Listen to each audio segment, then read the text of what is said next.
तर तुम्ही ते बघताय माझ्या आजोबा इथे आंबे खातायत. तर आमचं ठरलेलं उन्हाळ्याची सुट्टी आहे, पोहणं हे बनतच. उन्हाळ्याच्या सुट्टीमध्ये सगळ्यांनीच पोहायला शिकायला हवं. तर आज आम्ही पोहायला निघलोय. मला तर पोहायला येतं, मी शिकलेली आहे. इथे अथर्व आणि पूर्वी पोहणार आहे. तुम्ही ते बघताय अथर्वला मस्त असा तेलाचा डब्बा बांधलाय.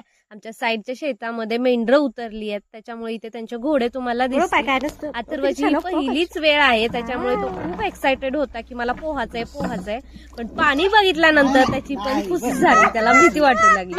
तर तो माझ्या साईडला इथे बसलाय. तर पहिल्यांदा मामा पाण्यामध्ये उतरले, कारण पाण्यामध्ये थोडं पाण्यावरती जी आलेली घाण आहे तिकडे तिकडे सारत होते, जेणेकरून पोहताना ती आमच्यामध्ये येऊ नये. तर आता पूर्वी उतरणार आहे पाण्यामध्ये. तर पूर्वीला दुधाचं कॅन्ड बांधलेलं आहे, तिने पोहताना तुम्हाला दिसेल. कॅन्ड बांधल्या कारणाने ती काही बुडत नाहीये. तर आता वेळ आहे अथर्वची पाण्यामध्ये जाण्याची.